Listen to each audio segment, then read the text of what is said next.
Welcome to Archispeak, a fortnightly podcast about all things architecture. My name is Evan Trotzel, and I'm one of your hosts along with Neil Pan and Cormac Phelan. Have you ever wondered what it's like to work in the profession of architecture? Have you ever worked with an architect? Have you ever wanted to be an architect? Maybe you're in school and don't know what you're getting yourself into, or perhaps you know exactly what it's like because you've been working in the profession for a long time. Welcome to episode 98 of the Archispeak podcast. I'm Neil Pan. I'm Evan Troxel. You're planning on changing the world. And this episode of Archispeak is sponsored by Arcat. Check out all the features they offer at arcat.com, and we'll talk a little bit more about them later in the show. But first up, we have a special announcement to make. Woo, yeah, special announcement. I just wanted to let everybody know that if you've been following along on my blog, I've been kind of releasing a little bit of information week by week because I've been working my butt off on a new book that I've been writing for the last 7 months. So I wanted to let everybody here know who's listening, especially those of you out there who are unlicensed, because the topic of the book is getting your license. How to create the space that you need in your life to do what it takes to get licensed. So it's strategies, advice.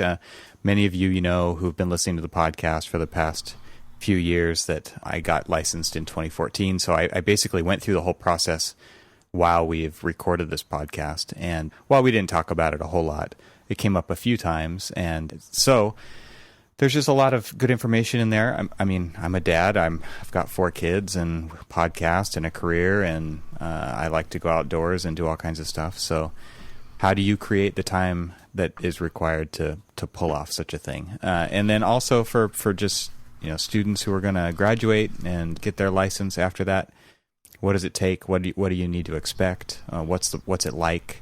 All the kind of stuff that we kind of talk about on this podcast as far as what it's like to get into the field of architecture, the profession of architecture.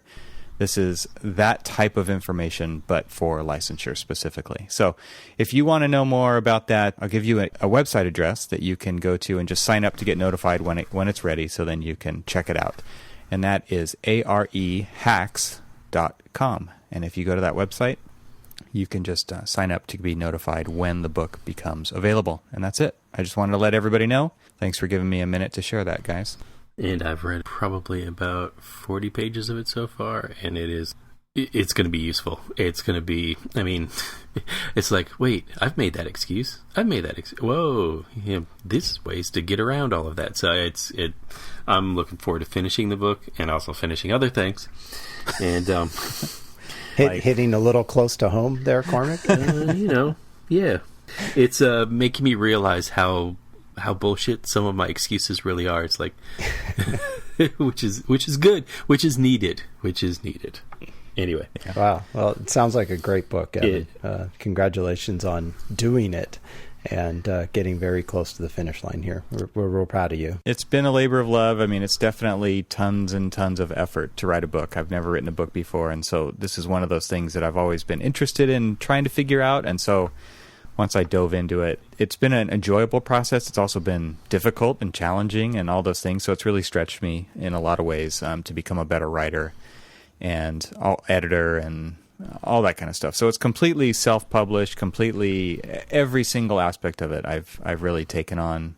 And it's been a great project. It's also just been really time-consuming. So I hope it does really help people. That's the whole idea, is that I want to help more people get licensed. The profession needs great architects. I say that in the book. And so I want to help make that happen. And I think that this is just one of those kind of guides that will help people get licensed, know what to expect, and help them get through the process a little bit easier. So that's it. Awesome. What's the website again? arehacks.com. And that just basically goes to the front page of my website where you can sign up and get notified when it becomes available. I won't send anything else through that email address. So once you sign up there, you can rest assured that it will only be used to let you know when the book becomes available.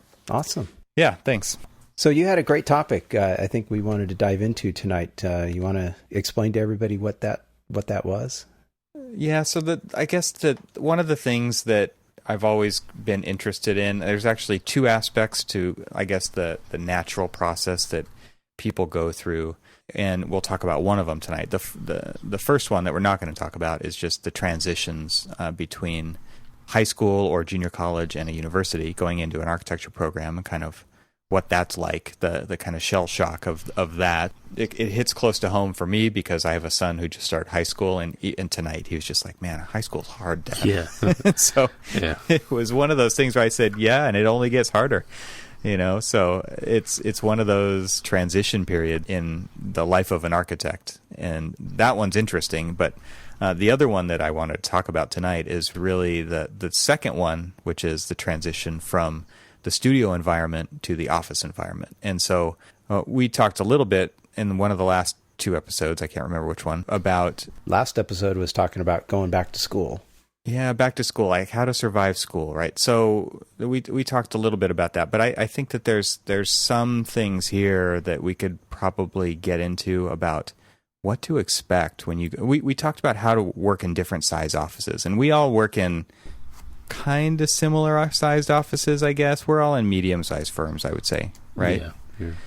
So I think that, but we've worked in different sized firms, but maybe what to expect when you get in, like what's different between the studio and working in a corporate office? What changes and how to navigate that? So that's the idea for the topic.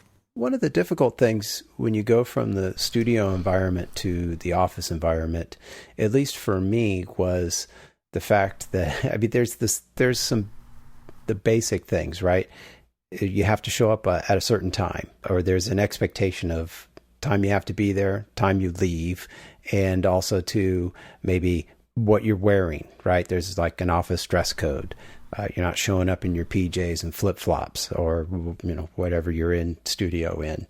I think there's that difference. There's also some of the basic differences of you're in a corporate environment or an office sort of environment. So there's maybe not loud music playing or just cussing and swearing. Lots of things that probably happen a little more openly and freely in the studio environment, right?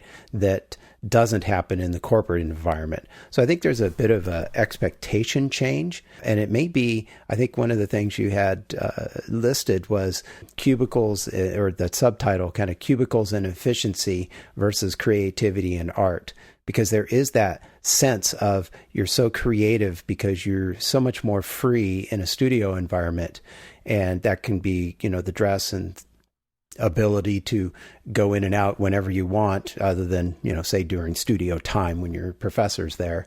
But it just feels like it's much more creative in that environment than when you go to the corporate environment and you're doing the 9 to 5, and you're probably not working on something that is maybe as interesting at first. So I think there's some of those basic things that hit you right in the face as soon as you make that change.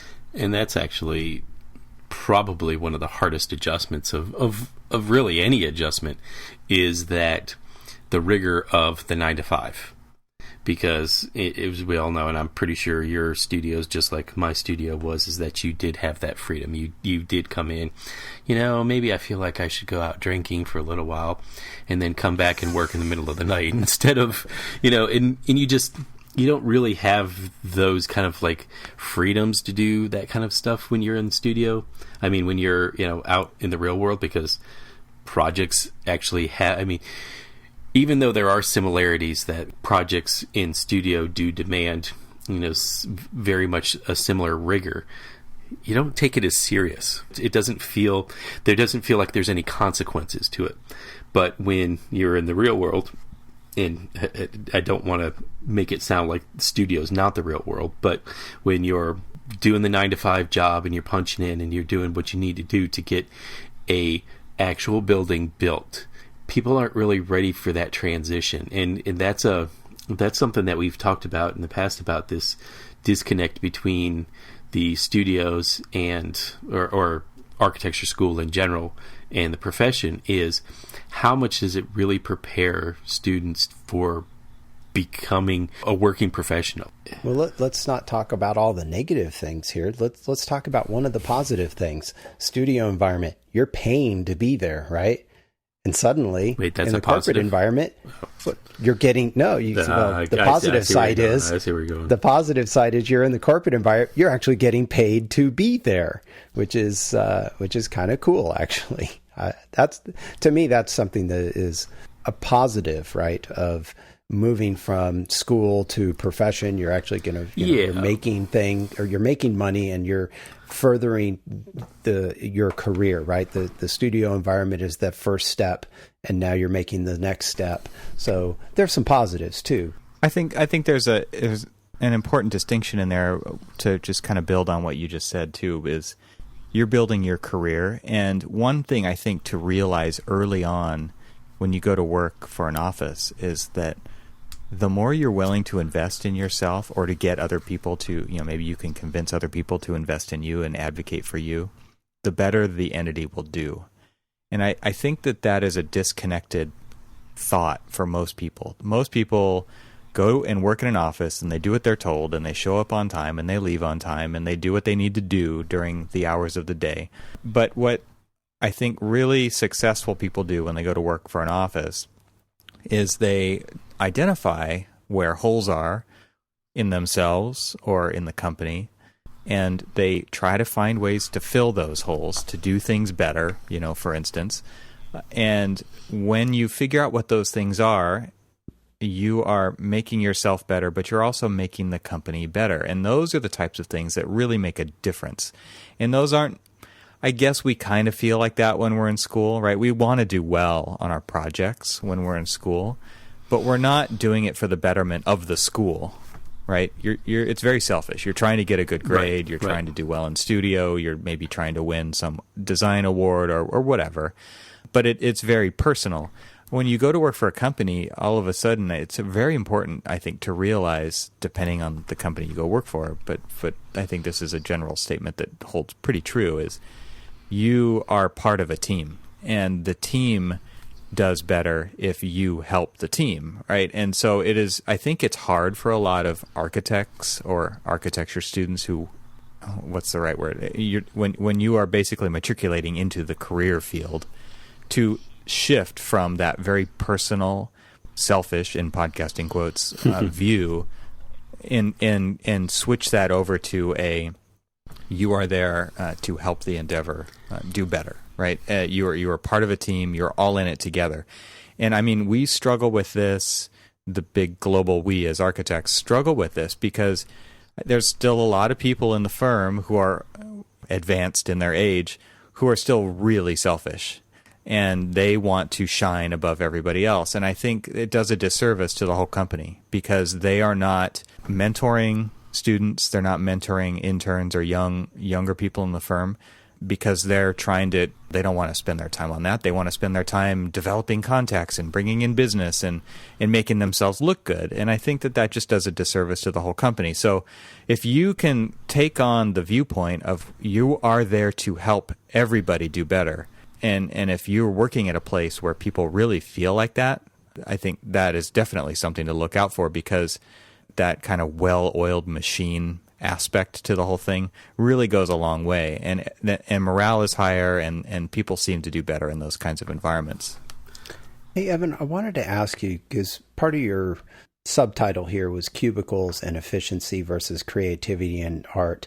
What's your what's the effect of a cubicle do to a person in an architectural office? Or do you work in cubes, or what sort of work environment is your studio at your office? Let's start with that. So that's a really good thing to bring up, I think, because I think most offices don't look like the studio environment that we're used to seeing in school. And I haven't seen a lot. I've done a lot of research trying to find images of just different studios, and they're always a lot more clean and corporate than the design studio. The design studio is a freaking mess, right? And that, I think, is the charm of it. And it also tells you visually, just by looking at it, that creative stuff happens there. Right? That, to me, is what I see. I mean, a lot of people who aren't in architecture see it as a complete freaking mess. But I think that also is the mess that enables us to do the work that we do creatively. And I'm coming from a designer standpoint here, so I could see how other people might take issue with what I'm saying. But what do you think about that? Well, I was going to ask. I mean, because you said it earlier about how when you're in school, it's more personal. It's about you. It's about your personal endeavors to get your degree and get out. So you can get into that corporate environment, and so or hang out as long as possible. Hang out as long as possible. Some people take that tact. Yeah. But what they tend to do is that I think that the disarray and kind of like what we consider the beautiful mess of a architecture school studio is really about it reflects the individual endeavors, whereas in the corporate office it's more about kind of like the collective. And so that's why it looks a little bit cleaner. I kind of see it different. I kind of feel like the cubicle environment is like, here's the boundaries. This stuff is mine. Well, but that's how I kind of see it. There's different corporate environments. Now, I've worked in a cubicle type environment where it's actual isolationism. It's walled off. Like tall it's cubes. me. It's it's right. Don't come past those boundaries. It literally felt like the Berlin Wall working behind there. I was I felt so detached from everybody else. And now I work in an office that has what we call pods, and they're lower walls. There's kind of a collection of 4 desks that are kind of formed like 2 little U's facing inwards towards each other, and that people can pass through the pods, and they often do. And a lot of times that kind of fosters people to stop and say, hey, what are you working on? Or they kind of glance over at your monitor and realize that you're looking up some YouTube you're working on something really, really nice that they really want to see. Yep. And researching a product on ArcCat? Yes. Yeah. Okay. But what that does is I think that there are degrees of the cubicle life that both hinder the kind of productivity that the studio had, where the studio, you could kind of like glance over because there were no walls. It was just, I'm speaking just purely of Auburn's, is that just a bunch of tables. And, we had a bunch of I think that's typical. Yeah. And so you could see what was going on, and you could kind of like feed off of other things and other people's work. Well, and there's lots of sharing. Right. I think that is an environment of, the boundaries are very blurred, right? So what's mine is yours, what's yours is mine, and there's materials and there's tools and things do walk away. But it's most of the thing I can think of, like when I see studios like that, is like, oh yeah, like here's resources at our fingertips. Let's all do our stuff and get it done together. Like I know that I was saying earlier that it's very personal and selfish, but at the same time there is a camaraderie felt between studio mates, right? That is we're all working on this project, even though we're turning in individual projects. Ideas are informing other ideas, and people are sharing materials and late nights and good times, and you're building communities. And I think to me, cubicles kind of send the other message, which is, you're right. It's really compartmentalized. This is my stuff. That's your stuff. And to me, that is not a creative space. And that's, I guess, what I tend to think of when I enter it, when I use it, that's what I feel when I see it. Well, maybe it might be interesting for each of us to kind of set the stage of how each of us, what is it like to go into work each day for each of us? What do you think is conducive to kind of the open dialogue environment, and what you think maybe your firm can do a little bit better? I mean, it would be interesting to kind of understand how each of us, because though there are similarities with all of our different firms because of the sizes and things like that and the project types and all, but there could be absolute distinct differences. Like I said, firms that I've worked for in the past purely felt like it was an isolationist because it was a cubicle farm and nobody talked to anybody, and there was no,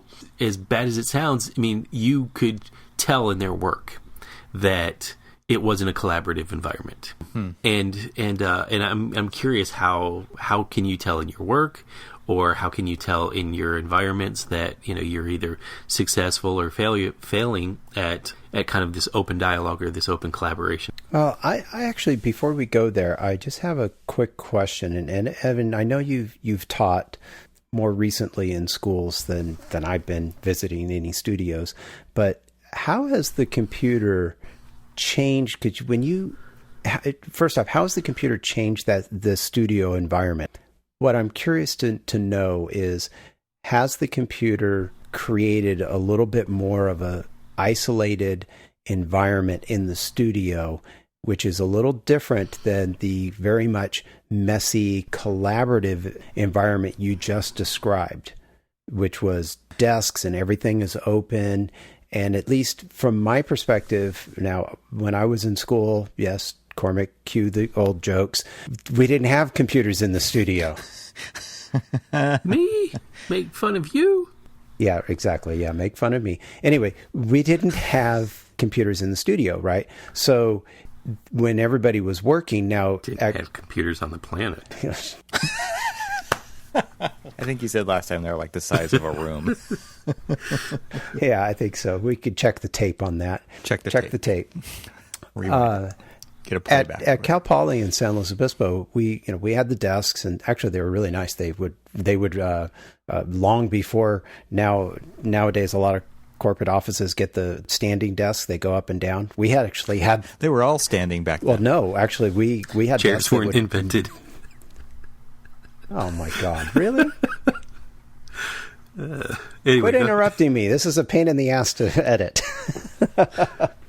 Anyway, leave it all in. Exactly. So, no, what I was getting at is that at Cal Poly, we actually had these metal frames. They were kind of open, like L-shaped frames that you could pin stuff up on or tape things to, or literally some people screwed pegboards in and stuff. So we could create a little bit of that isolation, but it was very open because it was not all not all boarded up, but not quite just desks where everything was flat everywhere, where you could see all the way across the room. But I'm curious, what has been your experience when you were teaching, the effect of the computer on that open sort of environment in studio? Well, from my experience, it didn't change it at all because everybody has laptops, and laptops are a tool and they're not precious in architecture school. They've got stickers all over them, and you just throw it on the desk, and sometimes you're plugged in, sometimes you're not, and it's just another tool that's on the desk. Okay. At least at Cal Poly here, there's just everybody still has a drafting size table, and there's modeling equipment, for analog models all over it, and there are cutting mats, and people are still building physical models, and it just becomes another tool, and obviously it's used for other classes besides studio too, but it's very much just an extension of the same studios we had when we were in school. Okay. When I was in school, we were transitioning from hand to computer, and people and there was no such thing as like a real laptop back then. I mean, everything was just enormous, right? We had CRT monitors, and so people did bring those in, and they did lock them in their own cubicles that they built just for security. But for the most part, most people didn't do that back then. But now it's just everybody has a laptop, and you might see a few extra larger monitors that are kind of chained to a desk or something. But other than that, it's just I don't think it's that much different. We had where we didn't even have computers in the studios, and we weren't. And this was just before the transition where they were making students kind of bring their own laptops in. But it was just labs. It was all lab-based. In the studio, we had probably a few workstations for computers, but we didn't have, a laptop at every desk. And now I'm pretty sure, in fact, I think the last time I walked through ours, the labs are still there for things like BIM training and stuff like that, but they really it's a tool on your desk. There's, the rolls of trace, there's the laptop, there's the tablet, rulers and things like that. And so it was, it's kind of an integrated rulers. What? A scale. What do you call those things? Okay. A scale. You forgot. A scale. Okay. Had a brain lab. lab. You know what that's like. Come on, in your advanced years. Old. Okay. Anyway, so my ruler, I had my ruler on my desk as well as my laptop and all that other stuff. So anyway, I did go to school in Alabama, so got to say it like that. But anyway, so I mean that was kind of the way it is, and to be quite honest with you, that's the way it is now at our office. Is that we've got very much a similar thing going on where we all have. Well, I don't say we all have, but everybody has drafting tables available to them. I have one that's like right next to me, so like within my pod where we've got four desks for 4 different people. Each of those are kind of subdivided with a drafting table that 2 people can share. And so, we still have that. We still use it. Still got tons of trace. We still have tons, and everybody has their computer workstation and materials, material boards and samples and everything else are all laid out. And it's nice and open enough. And it does harken back to a more studio-based environment. But because everybody's more doing production, you'll find 9 times out of 10 people will be staring more at their computer than all of the other person. Glued to the glowing screen. Glued to the glowing screen. Yeah.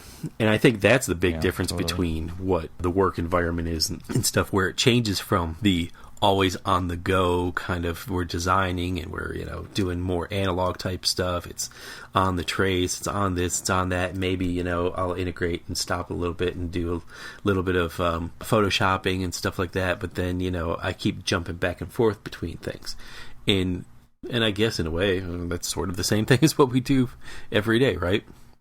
I mean, no. Okay, no. So what's your environment? No, I just meant bouncing around in different programs. For the most part, at least for what I'm doing right now, it's pretty much you open your CAD app. I mean, we're using AutoCAD, but in my office. And you shut up and work. Yeah. You just pretty much, it's all day in that environment. Not entirely for me all day, but that's the majority of what I'm doing. So when you talk about bouncing around, I'll sketch here. Depends on the deadline, right? Yeah, probably, and exactly what phase of the project you're working in. Right now, we're headed toward a submittal for several projects that I'm working on. So it's very, my mindset right now is very much getting a lot of things done, and kind of in that drawing, a lot of drawing right now. But I wanted to ask you guys if you think that this change, we keep talking about the studio environment, how much that feels very creative and open, that you're moving and doing different things. Why is it that our corporate environments don't absorb that similar sort of office feel to them? Because my office is like yours, or Cormac, a little bit more like yours. We kind of have pods as well, where there's 4 of us sitting kind of in a U-shaped, and we have a planning table in between us that we can share and use, but there's no drafting capabilities to any of this. And what I find doesn't really work is that we're all sitting in each of the 4 corners. Right, yeah. Not facing each other. And that's what we do too. But that's not a collaborative sort of environment, right? Because if I need to talk to somebody about something, I have to stop what I'm doing, turn and look behind me 180 degrees, or I guess 45 in 2 different directions. But it's just pretend you didn't see what's on the monitor. That's efficiency of space. That's just a space usage, I guess. No, I disagree with that. I can give you our example, but yeah, go ahead. It's not efficient. Well, I think because I don't think it lends itself to the job. I'm saying that it's just the use of space, so everybody's kind of like sandwiched in the corner of, let's just call it a square. It's open in the middle, and everybody's sandwiched into the corners, and that's the way that they're facing. And so you've got desks on your right-hand side, you've got desk on your left-hand side. Shoving us into a damn closet and closing the door behind us, right? That's what that feels like. Not to me. I mean, to me, there's specific... to me, I look at it this way, is that the way that a desk is set up in a corporate environment, if it's set up like this, where we've got this little pod and everybody's kind of facing away from each other, is that there are certain things that we do for the bulk of the day that are pretty much an isolated thing that only we can work on. And so really, how much of your day is spent up looking at other people, talking to them when you're trying to draft something up, or when you're trying to respond to an RFI or review a submittal, or any of those other things. Those are things that you pretty much have to singularly focus in on what you're doing. And that's probably why the evolution between what we do in school and what we do in the profession are distinctly different. Whereas everybody's facing each other to really talk about what it is that they're doing, And what we're talking, what we're doing is so you asked, what's the difference? Well, in the corporate world, we're beholden to clients. We're beholden to a schedule. We're beholden to deadlines. And so we're more singularly focused on getting the tasks done so that we can remain billable. We can keep submitting our invoices to people and keep getting paid.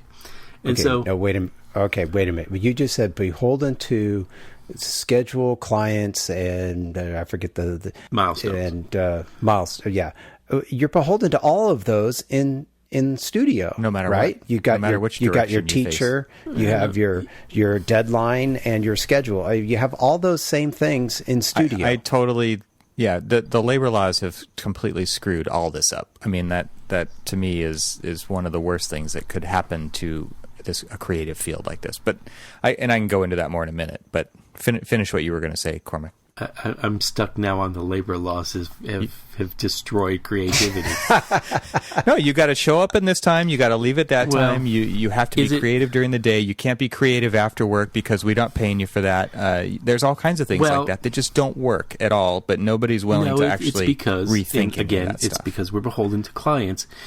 Clients work on, in most of the time, they're on their 9-to-5 schedule. So for us to be productive when we're working with clients and stuff like that, we're kind of stuck. We've geared our profession to work on our client schedules, to work on contractor schedules and things like that. So it's essentially a 9-to-5 type job.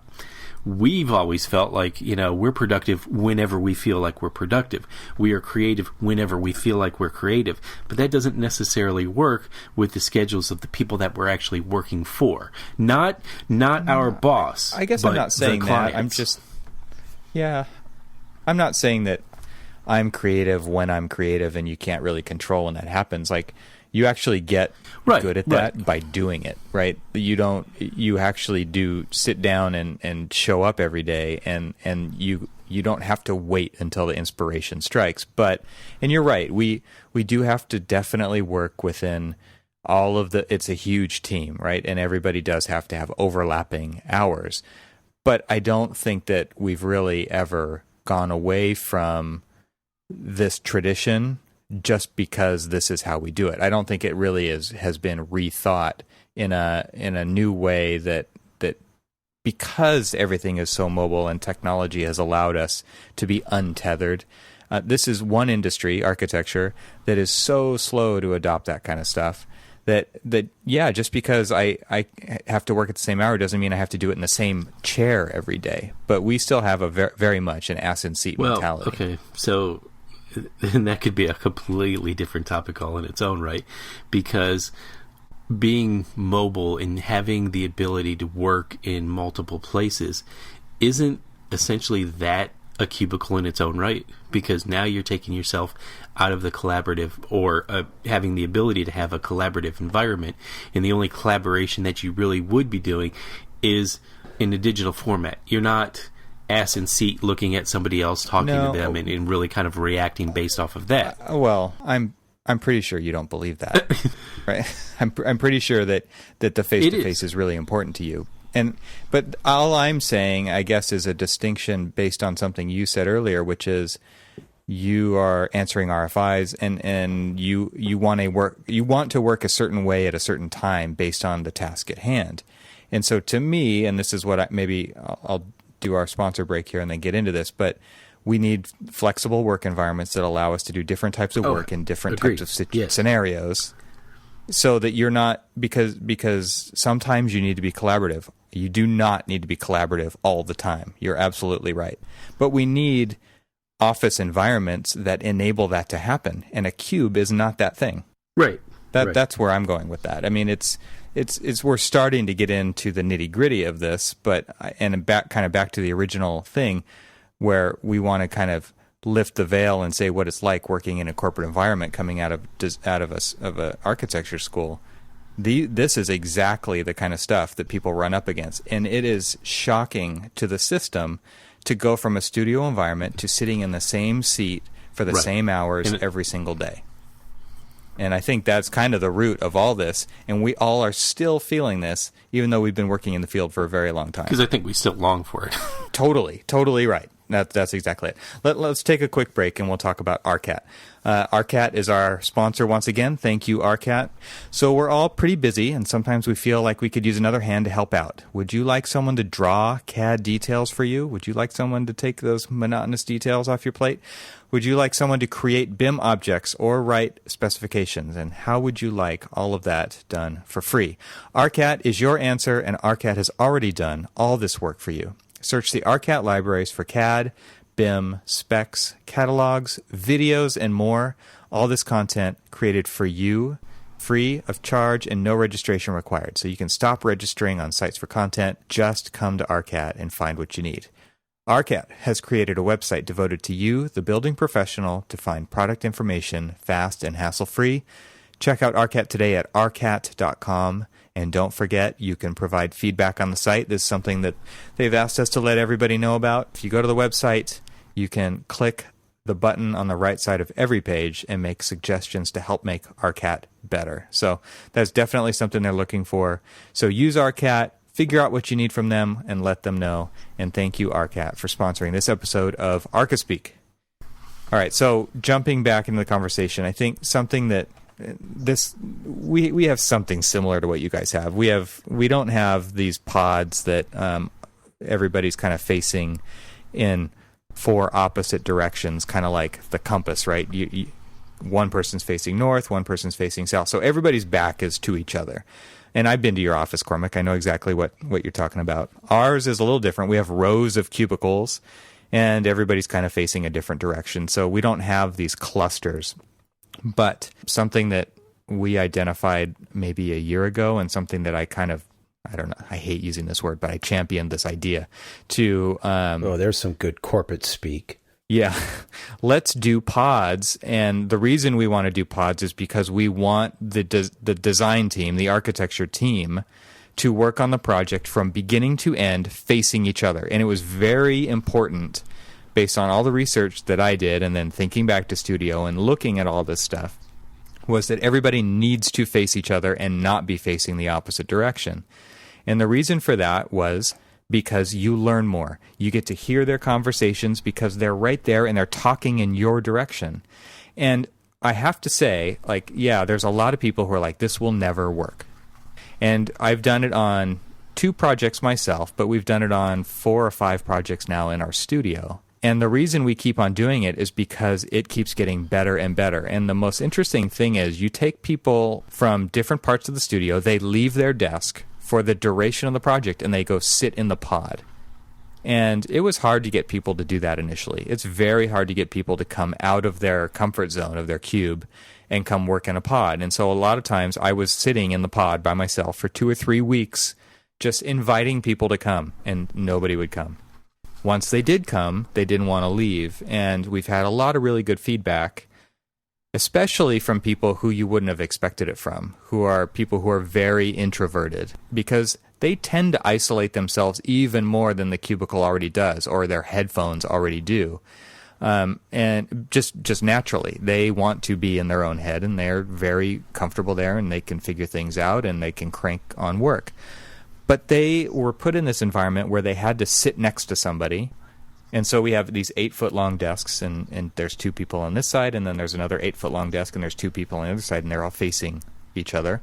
And these projects have done so well. And so if you want to speak back to the reason you're there is to make the company money, this totally fits the bill. And it's collaborative, and people are learning. So you have a project manager there, you've got a designer there, you've got somebody doing drafting, you've got a project architect, and everybody's having these conversations with each other all the time. I don't have to get up and walk across the office to ask somebody a question. They're right there. I don't have to call you. I don't have to email you. I can just ask. And just the kind of ease of communication has made things so much better.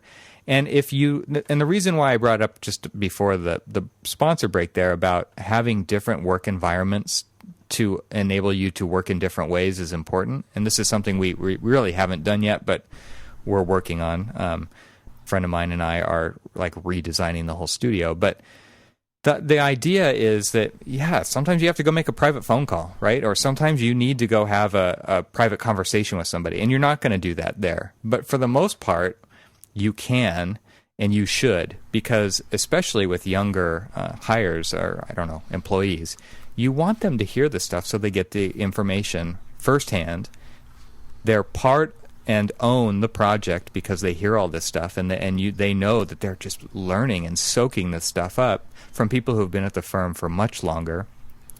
And they're gaining that valuable information that is so lost in most firms where there are partitions between desks, because they're just not exposed to it. And so, yeah, they're listening to that difficult conversation with the consultant, and they're listening to that conversation between the PIC and the project manager of, why didn't you do this? And, oh, I did that. I thought I was supposed to do this. And they're just learning through osmosis, right? And this is an amazing thing. And we've gotten feedback from these kids who have come in to their first job, and they're like, I'm getting another education right now. And this has been amazing. And so our feedback has been really, really positive. There are definitely people who are saying, I wish I had more space. I wish I had more layout space. I wish I had my thing. But for the most part, we actually don't hear that. We hear, man, like, I feel like I'm becoming an architect. And so that has been paying dividends. It's really cool. And it's good because it's essentially mentoring without any effort, because everybody's kind of involved with everything. Yeah. And it's been great because we did it in these closed conference rooms because that's where we had space. And we worked through that project, and it was great inside the room. The door was closed, and anybody could say whatever they wanted. We called it the HR-free zone, right? And then, but I realized very quickly that it was going to be really important for the next iteration of the pod to be out on the production floor, because everybody needed to see it. Everybody had to experience it. Even if they weren't part of that team, they got to see what happened. And so now we have a team pod that every Thursday at 4:30 has happy hour. And they just say, hey, everybody in the studio, come on over to our pod and let's have happy hour and let's hang out together. And they do slideshows. They share their summer vacations. I mean, we're doing that this week. We've done it in the past weeks too, where a friend of mine's going to be showing his summer vacation to Switzerland in the pod. I mean, and so these become attractors for people who they want to walk by when they're doing their laps through the office, and they want to see what people are doing there because these people are having conversations out loud. And the funny thing is, like, we've all done this. This is exactly what we all experienced in studio, but there was this culture shift, and it's been like this for a very long time, where when you go to work for an office, the situation, the environment changes. And so it's pretty funny. All we're trying to do is undo that and put it back to what it was like to be in studio, because that is where creativity happens. That is where we solve problems together, and we use the C word. We collaborate all the time, and that's just it's actually working out amazingly well. So we've kind of sprinkled them throughout the studio so that they're not concentrated in one specific area, and that right there has been one of the key elements to creating a collaborative work environment that is a lot like being back in studio again. You know, it's interesting you bring that up, because I remember seeing an image. One of my favorite architects is Brian McKay Lyons, and you go to his website and there's all sorts of nice and interesting projects and stuff. But one image that always captivated me, and I'll see if I can find it, is they show kind of an aerial shot of the studio, of the architectural studio. And what it was just a big, huge, long table with a couple of little offshoot tables, or just like little things where you could put your computer. But for the most part, you were sitting at an extraordinarily large, basically family table. Yeah. And what struck me is, could I work in an environment like that? I mean, I am that kind of introverted person where I'd prefer to kind of just have my space and do my thing. And it's not that I'm trying to be an isolationist, but sometimes what it does is that, it just kind of like lets me be productive in my own way. But I look at these, and you talking about the pod is brought up, that image from McKay Lyons' Sweet Apple Architects is what it's called now. And I'll hunt down that image so we can put it in our show notes and everybody can take a look at it, because it sounds very similar to this pod notion where everybody is sitting there. Yes, and that is a key part, and I was going to bring that up, is it is even better if you can get people out of their offices so that there is no visual hierarchy to it. And the reason why is because, again, everybody's learning through osmosis of all of the issues that you have to learn to become an architect and how to run a business in architecture. That is one of the things that people get so isolated from doing production, right? Is how to actually run the business. And so then next year comes and you get a bonus and you get an increase, and at some point you become expected to know how to run the firm. Yet you've never done that. Right. Because you've always been isolated from it. And it's stupid, right? It's like, why are we doing this to ourselves? Everybody should be in the environment of, here's what I do. I'm just going to do it out in front of everybody on purpose. And it's not like you're doing it in front of an audience. Nobody's sitting there staring at you with their mouth agape, just trying to figure out what the hell's going on. Right. They're doing their work too, right? But they're sucking it in. They're getting it in their subconscious, and then their mind is processing it. And even though they're not doing what you're doing, they get to see you do it. They get to see how you handle situations. And pretty soon they're going to be able to do it themselves. I mean, obviously training's going to help too, but this is just one of those ways that we can enable people to get there. One of my favorite comments from a recent graduate that was working with me, this was back at the other firm I work for, they'd just graduated, they'd been in the studio environment this whole time. They'd worked for a few weeks at the firm, kind of stuck chained to their desk and kind of doing all sorts of things, toilet room plans, I'm sure, and stuff like that. But so then they joined my team, and the first thing that I always love to do is take them out to the job site and just let them see what it is that and I've said this countless times on the podcast, but let them see what it is that they're drawing. Let them understand that the beam overhead is the line on their paper and all that other stuff. But we went through so many different meetings, and they were just there. Essentially, I was just thinking, they can be there to take notes.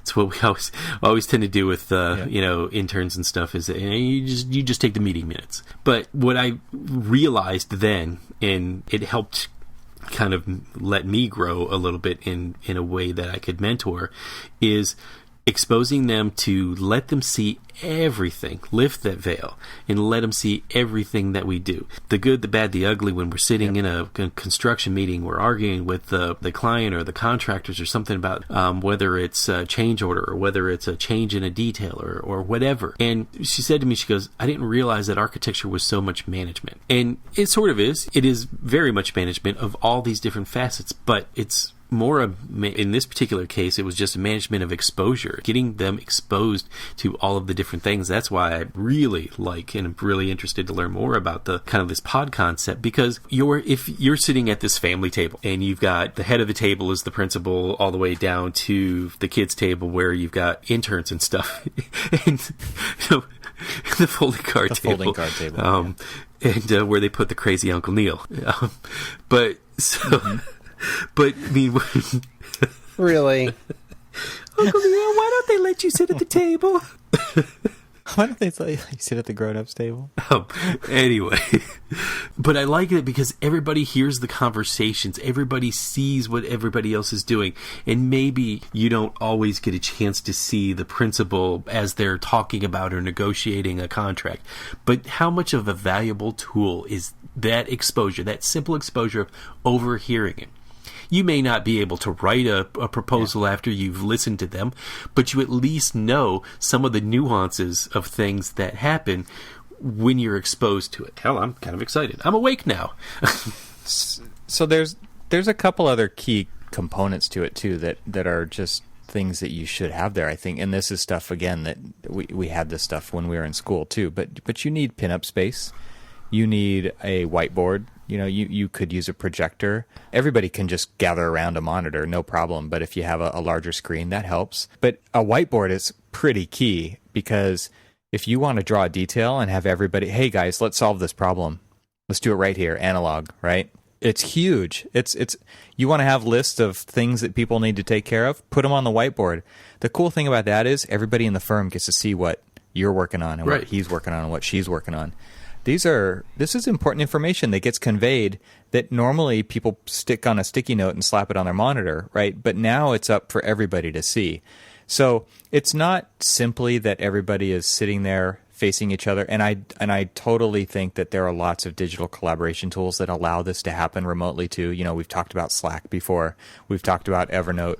There's all kinds of interesting stuff that you could use to do all this. The key, at least in the beginning, and the reason why I think that this has so much value in a company, and I know we've kind of strayed away from our original topic, but let's just run with it, is that we've been able to have people who we didn't know what kinds of talents they had because they hadn't been asked to do a lot of different types of work, be put into these teams, and they have excelled because they've gotten a wider range of experience. And I mean, it's been one of those things where we didn't know that this group of people was an A team. Yeah. Until we put them in that situation and we said, prove it, right? And they did. And they've done it over and over again. And we've been able to take, you know, what happens when you go work in these larger offices is you get a team of people who works on a project, right? And then that project wraps up, and then that team moves to another project, and then that project wraps up. And because of the way availability and staffing works in offices, that tends to be the way that we go from project to project working with the same people. What we've done is intentionally tried to break that, to find out where our A players are. And the amazing thing is these teams have become A player teams. And every time we mix it up intentionally, and it's like, holy crap, we've got another A team. Look at these people. And then, oh my God, look at the way that project is performing. It's performing amazingly. And that's a totally different group of people. And so it's just been able to be one of those things that has shown value in so many different ways. I mean, people are learning, people are taking on new responsibilities, they're being supported by their peers, and it's just paid off in so many different ways that it is an exciting thing. I'm glad to hear you're excited about it, but it's been pretty simple to employ and then iterate on. I mean, one thing I was very clear about in the beginning was this is experimental. These are not the answers. Like, this is just the latest thing. We're going to try this. And what happens when we do it the next time? What are we going to tweak? And I think that's a really good just way to look at it, is how are we going to make it even better next time? And that's what we keep doing. And actually saying that out loud to people who are like, I don't know if this is going to work. I've said that out loud to them, and they're like, oh, really? Like, you know, you're so confident about it. It seems like this is set in stone. No, you tell me what's going to make it better next time. And they're like, wow, you're asking me? Like, I didn't think that my opinion mattered, or I thought you guys had this all figured out and I wasn't allowed to give you my ideas. And that should not be the outlook that you have when you start something like this. I think it's one of those things where you look at it like it's experimental, you iterate, you do it better the next time, you take advice, you take ideas, you employ them into it, and you do it, and people get to feel like they own the whole process, right? Not just the outcome of the process. I can't stress enough that that's a huge, valuable educational tool. Yeah, it is. It's been awesome. So I think that's one of the things that people could look for when they go interviewing at different companies when they get out of school or when they're making that transition, is look at the way the work environment works, right? Is it cubes? Is it collaborative? Is it the big family table? Does it look like an architect's office, or does it look like a studio, or does it look corporate and clean and quiet? And those are all clues into the ways. Do they have pin-up space? Do they have, like... Does it... Yeah. What's on the walls? Is it trace paper, or is it final renderings? Like, all this stuff kind of clues you in. Are there models sitting around? Are there 3D prints sitting around? I mean, that was one thing I loved about your office, Cormac, was just the number of models everywhere. It's like, holy crap, I'm in an architecture office. Like this feels good. Oh, yeah. Even at my level of experience, and as many times as I've been in other architecture offices and other professional offices and stuff, I was interviewing for a new job. And so I was nervous. And what was interesting is I walked into this firm, and I immediately took a deep sigh of relief. I took a deep breath, and I was like, they get this it, right? Is a place I want to be. I can just tell because it felt like an architecture off. It felt, a cross between corporate and studio. It had the shiny images because it's been around for 100 years, of all of its different works and things like that. And it should be proud of all of that. But then and it's not hidden from public view, but when you look around the corner, you see the inner workings of the office, and it's not clean. It's got a little grime to it, but it's got models. We've got a model shop. We've got all these different things. There's trace and paper up all over the walls and everything, and there's progress, and people are standing around talking about architecture and conversing about it. And are there things that we could do a little bit better? Sure, but to be quite honest with you, there's a direction there that doesn't need to be tweaked too far to get it to this kind of collaborative environment or this integrated design practice type thing that is kind of the buzzword recently. But I think that, places like that, I got lucky. Yeah, definitely. All good tips to kind of things to look for when you're just out there kind of job seeking and touring offices, and that's another way to do it. Just tour. If you got a friend who works there, or find out, it's easier now with social networking to hook up and just say, hey, can I get a tour in your office? I'd love to just come by for 15 or 20 minutes or half an hour, whatever you can spare, so I can check it out. That's a cool thing. I know this is a little bit different, but one other piece of advice that I would say, and it's a little off topic, but very much on topic with what you're looking for. We're talking about kind of like the feel of an architecture firm, but there is one other thing that I learned so late in my career that I want to tell everybody early in their career. Talk to the employees, not to the bosses, not to the principals, not to the people who are interviewing you. Talk to the employees. Get a feel for what it is like to work at that place from their perspective. Take them out for coffee. Yeah. That's the people you're going to be sitting next to, working through all of this stuff on a day-to-day basis. You're not going to be sitting next to the principal unless you've got the big pod table or the family table type thing, which is awesome in its own right. But talk to the people that you're going to be working with. Get a feel from them, because I swear you will have a much better view of the place you're going to work when you're talking to those people. Yep, for sure. All true. I want to go work in your office, Evan. That sounds like fun. It is. It's an amazing thing. I mean, and it's spreading. I think that's kind of the idea that we have been pushing for, is show that it works, and then once people start to see it, make them ask for it. Like, don't just give it to them. Don't just equity everywhere with this kind of a thing, because I think people actually they have to want it. If they don't want it, it's going to be hard to convince them or make them do anything, right? So show them how great it is, and then make them ask for it. And once they ask for it, say, yeah, give it, here it is, right?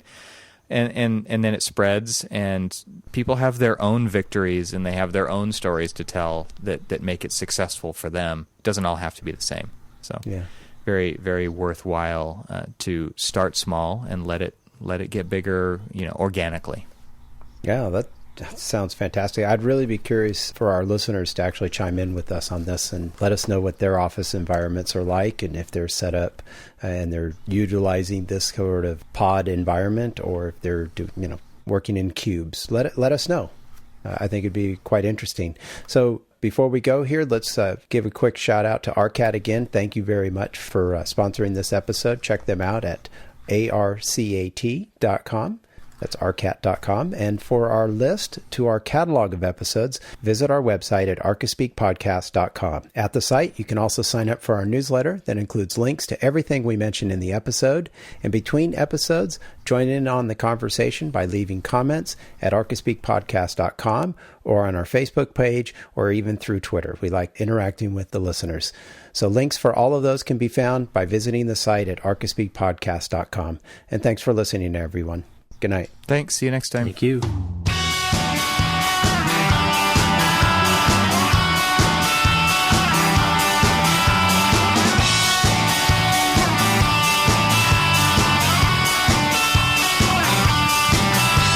a slow road, but you have to walk it. You can start now, or you can hang your head in despair. It's the only road will take you there.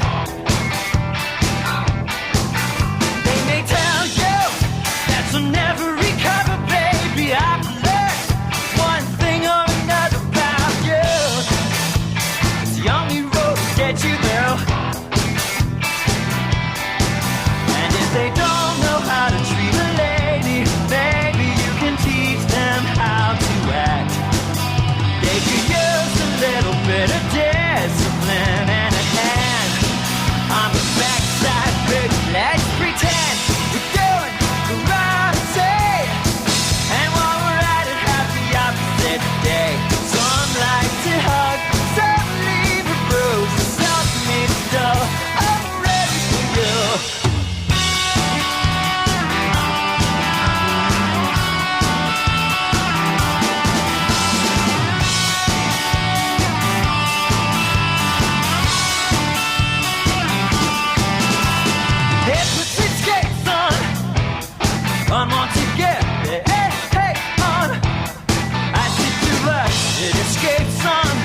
a crack doctor, a mother of earth. And if they don't know how to hold a woman, maybe you can put them back in their place. They could use a little bit of discipline and a hand across their face. Baby, let's pretend we're doing karate, and while we're at it, have the opposite day. Some like to hug, some leave a bruise, and stop mixed up. I'm ready for you.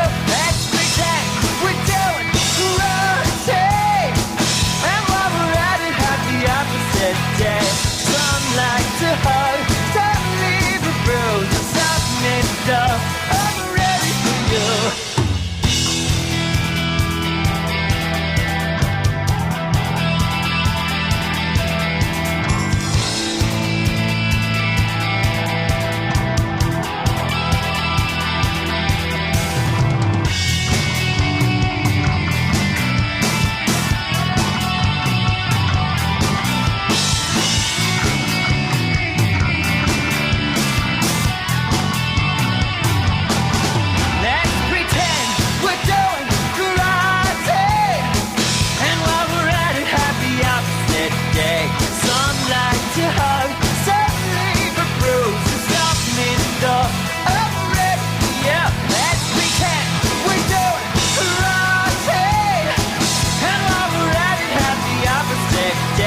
Some like to hug.